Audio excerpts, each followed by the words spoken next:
Good morning, good afternoon, good evening, wherever you're listening from. Welcome to the Change Management Simplified podcast, where we will explain and discuss what change management is really about, using real examples alongside principles of change management based on our experiences on projects, transformations, change initiatives, and of course, the home experiences as well. Hi everyone, welcome back to the Change Management Simplified podcast. Today's episode 22. Apologies, I was going to say 2022, but it's episode 022. And the question that I have in front of me that I received from one of my colleagues was, why do target operating models fail? And this is really at the back of the two episodes that I did, and I suggest you go back to them. In episode 20, I vaguely touched upon or introduced the terminology for target operating model within the organization change topic. And then in episode 21, we took it a step further and focused on the organization change impact from an employee perspective. Anyone who hasn't listened to these two podcasts or these two episodes, I suggest and strongly recommend that you go back and listen to those, because if you work in the change or transformation space, you need those valuable skill sets and lessons learned that I have discussed and provided in those two episodes. Today, it's all about why do target operating models fail? Well, where do I start? So what I decided to do is tackle this question in a simplistic way, but I want to try and give you context first before I actually answer the question. And for me to do that, I've decided that I will first and foremost discuss what is the target operating model, because this phrase is used in a very luxurious, sexy way. You get consultants talking about target operating model, or anyone in change, and some people don't actually really understand what this is really about. So we will introduce that, and then after that I will go into what actually makes a target operating model fail. And then I will also share some target operating model failures and success stories that you can relate to. And then hopefully that kind of makes you think about how this whole people aspect that I keep emphasizing about throughout my episodes, when it comes to change management, becomes much more important and critical, and it, for you to be able to be successful in whatever change that you're implementing. And please do not forget, as per the bottom slide, do not forget to subscribe. We are available on YouTube, on Facebook, and Spotify, as well as Apple, actually, on Apple Podcasts. So please subscribe and share. Very much appreciated. Our numbers are slowly, gradually growing. Much appreciated to those who've subscribed. If you do listen and you don't subscribe, please subscribe and follow. And you can also reach me on cmsimplified66666@gmail.com. Now, the question, as I said, why target operating models fail? But we are going to start with what is the target operating model first and foremost.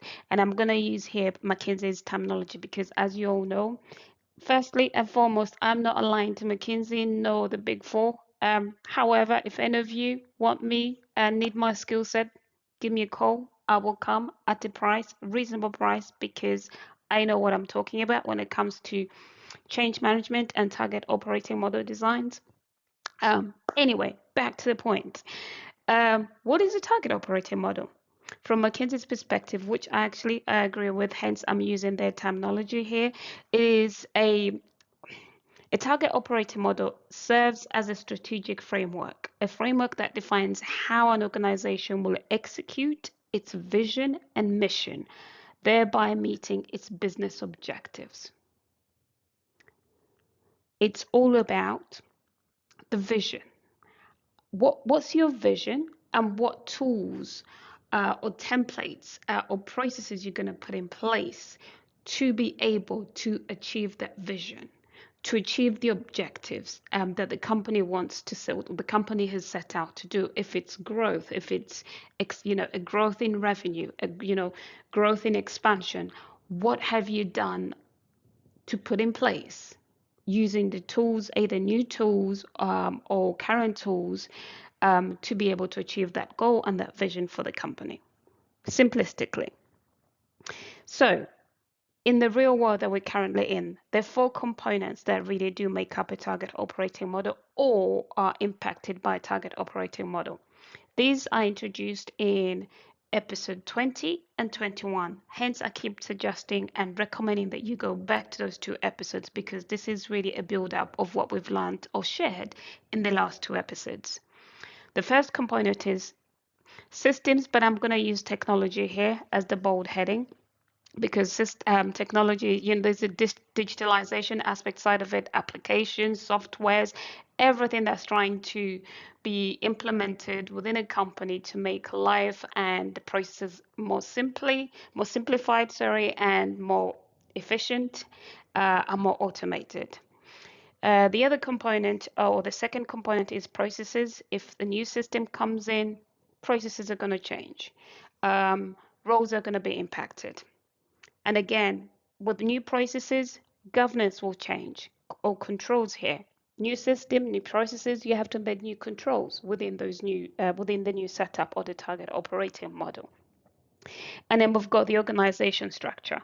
Here I'm going to focus on the people aspect side of it. I'm not focusing on reorganization of a company setup. No, it's organization structure from a people perspective.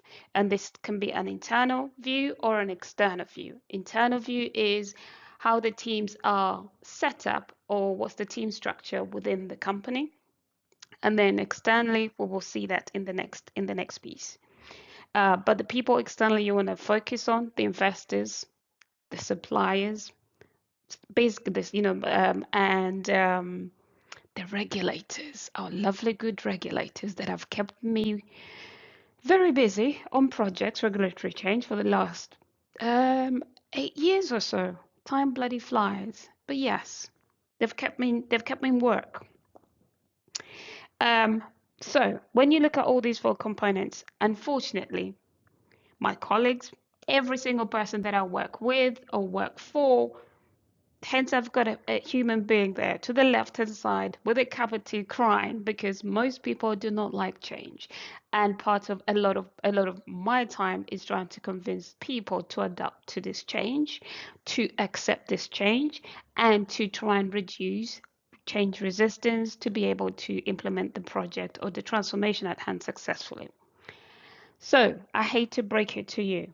Change is inevitable. When you look at all these four components, first and foremost, we have to be considerate to the businesses that we work with.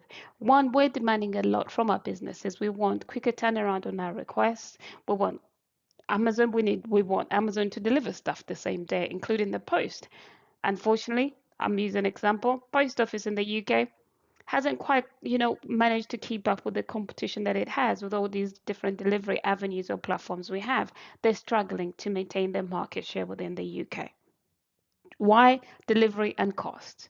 All having an impact on their current strategy and target operating model.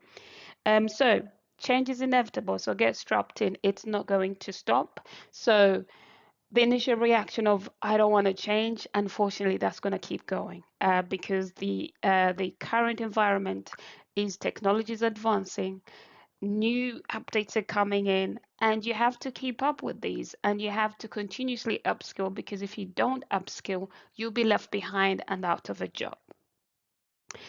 And the reason why I say that, because one of McKinsey's report found that 80% of the executives believe that operating models are at risk of basically not being able to meet with their customer demand, due to the risk of emerging digitalization.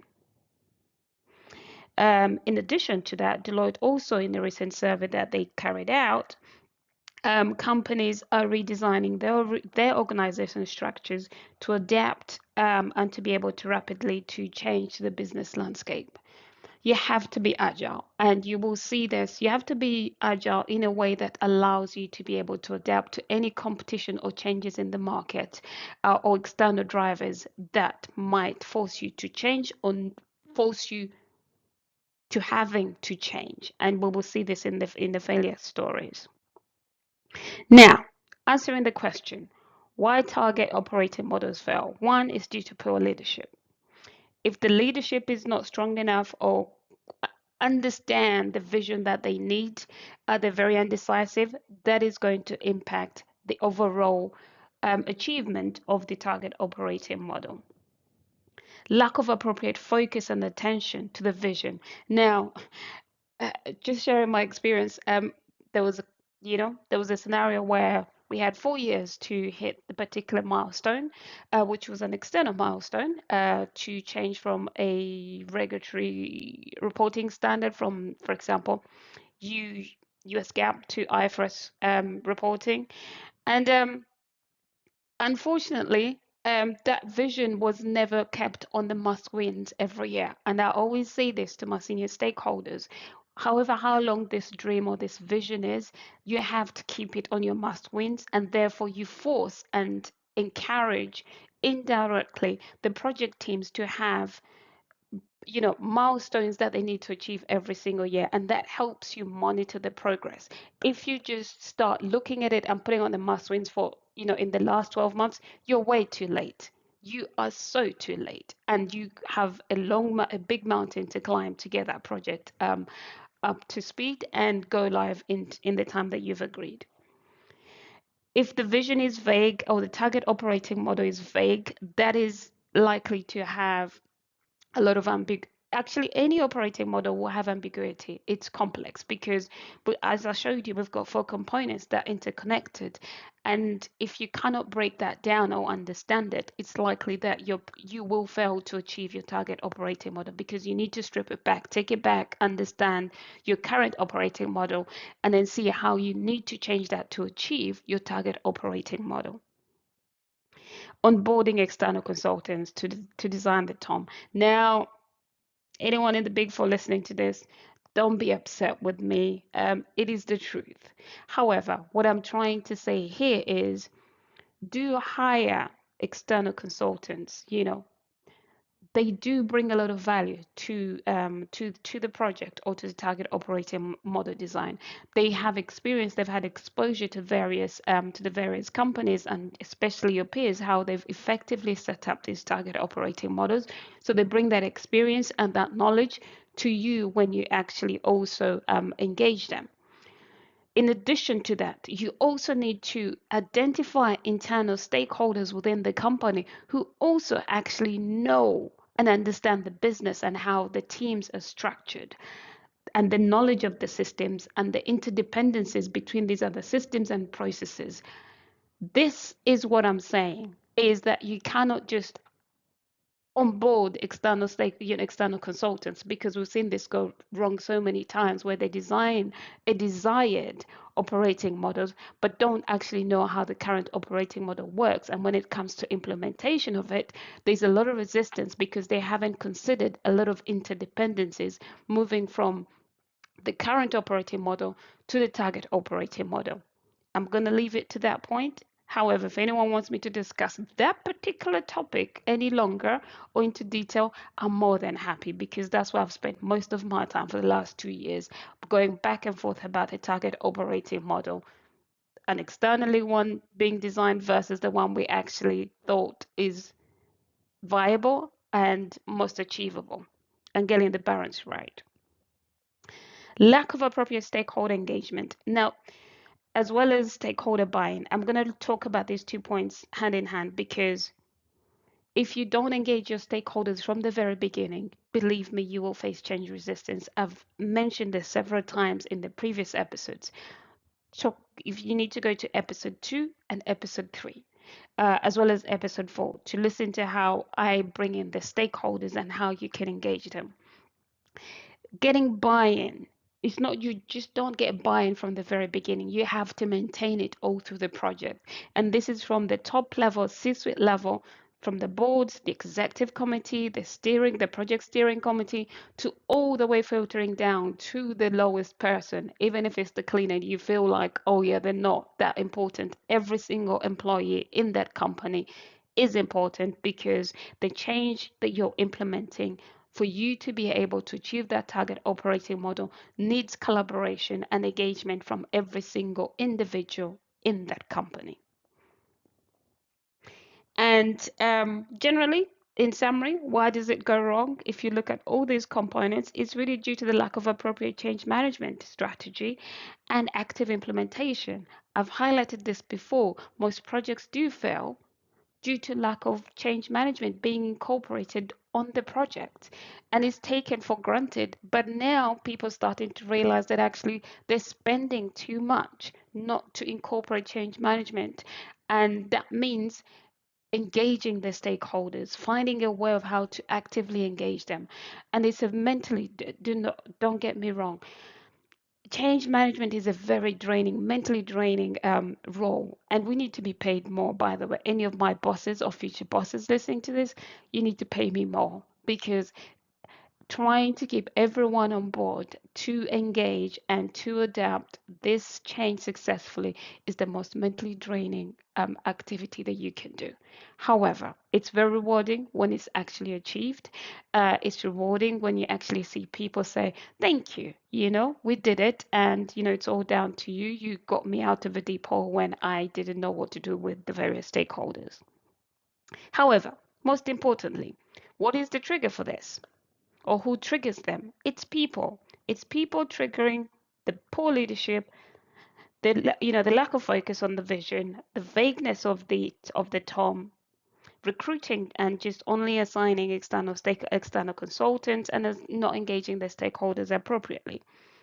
So these people, one, as I mentioned, the board, you want the internal stakeholders and external stakeholders. You've got the board and executive committee and impacted stakeholders. You need to pay attention to those individuals very, very closely.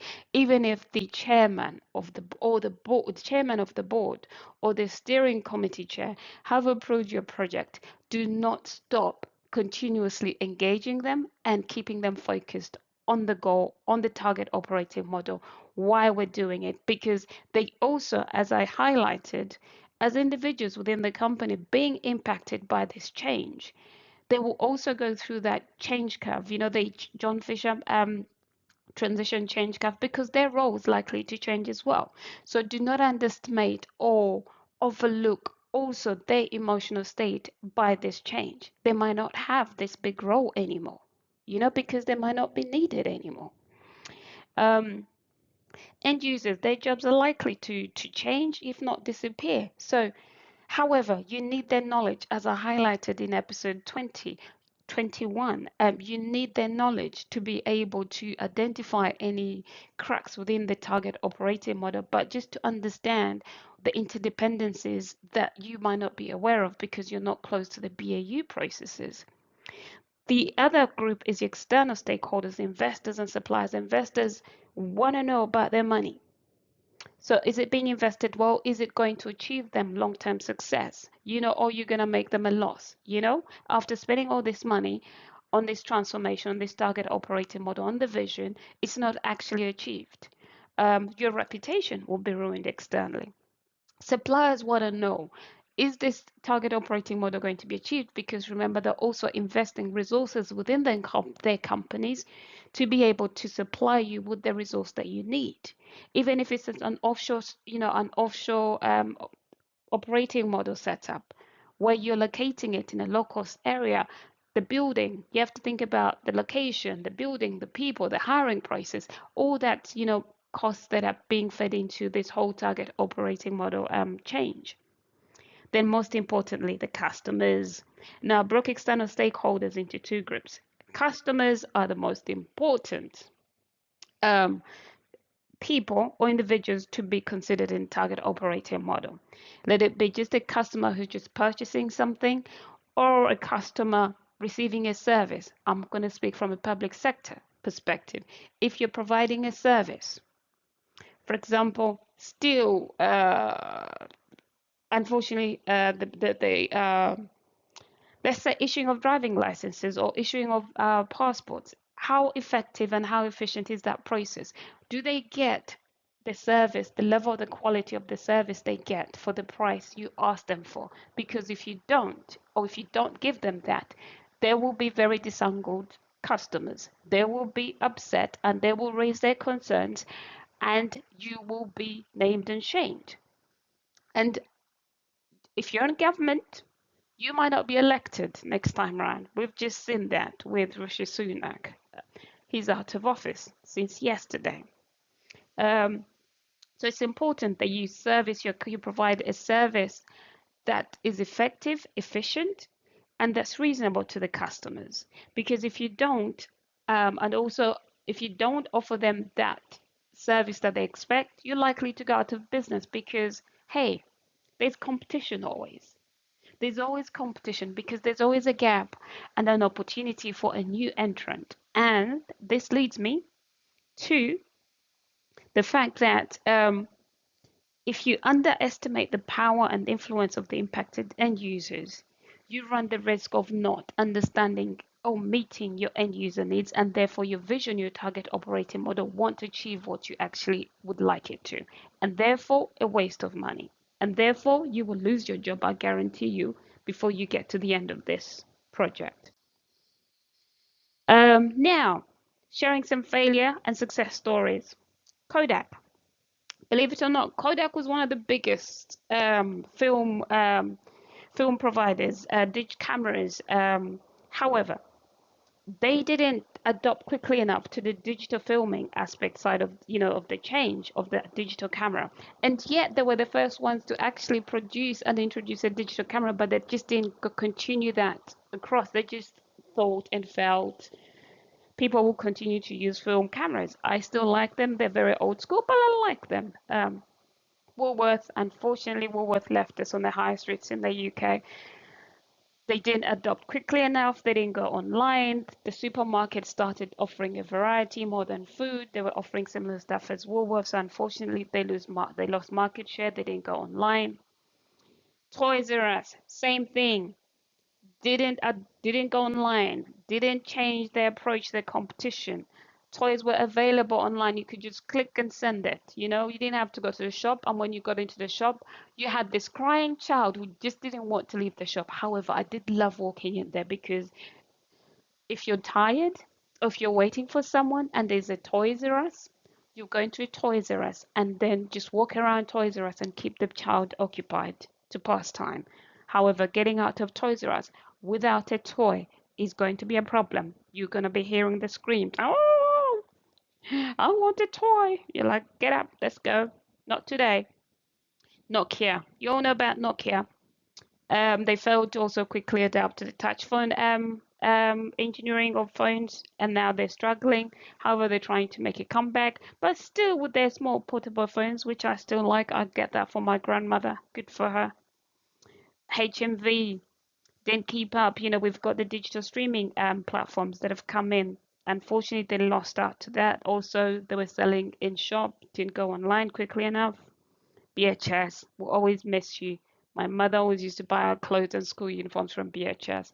I'll one day tell you about my BHS school uniforms and school shoes.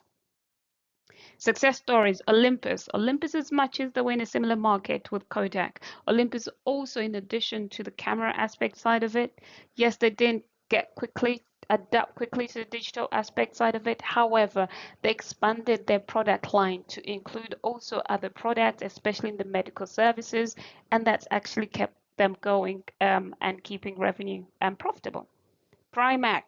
Now, this is a classic one.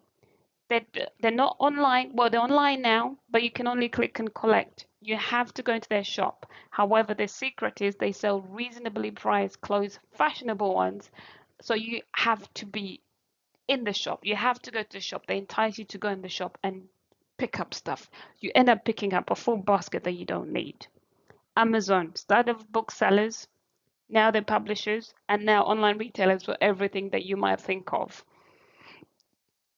EasyJet, they've counted all these expensive airlines, and however, you whatever the low price you pay is the low service that you get. So no complaints there, unfortunately. However, you get from A to B at a reasonable price. Anything else you need more than that, you will pay for every single thing.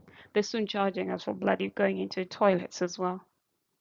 Samsung kept up with the digital aspect of the landscape, business landscape. They've expanded their products into just normal household goods to TVs, mobile phones, fridges, name it. Samsung is there. McDonald's, gotta give them props here. Not that I, promote them. They had the drive-throughs, but now they have online. And I mean, online ordering with a partnership with Deliveroo, so you can order McDonald's at home. That's not a good thing. However, they tapped into that space because there was an opportunity and there was competition. People ordering McDonald's at home. That's not good because I have to end up ordering that apple pie and the chicken nuggets. I just love them. However, how old I am, I'll always go into McDonald's for an apple pie or chicken nuggets. I think they're the best. I haven't found anyone do them better. But let me know if there's anyone who does chicken nuggets and apple pie better than McDonald's. And then, of course, they've also got self-service now. They've reduced the cost of employees having to serve on the counter. Now they have more people trying to get the orders to the individuals, and they've implemented self-service machines. So you just walk in, self-service, select your order, and get your ticket, and wait, and they'll call you. And then apparently they also made their menus more healthy. So there's a little bit more green leaf in the burgers, but don't quote me on that. And on that note, thank you for listening. I hope that's helped and make you or help you understand what target operating model is, but also how easily it can go wrong if you don't put your customers or your end users at the heart of your target operating model. So long as it's a service or customer based or an end user based product or output, you need to put the people at heart who are impacted and who receive this service at heart of your target operating model. And that means implementing or embedding change management within your program or your change initiative. And this is real hands-on, not just communications. I hate it when people think change management is all about communications. You've heard me vent about this, I think, in episode 6. And on that note, see you next week, and thank you for listening.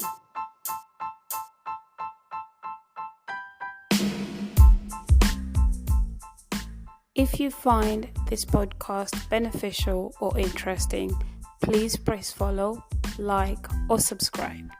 Lastly, and of course, don't forget to spread the word by sharing. Thank you for listening.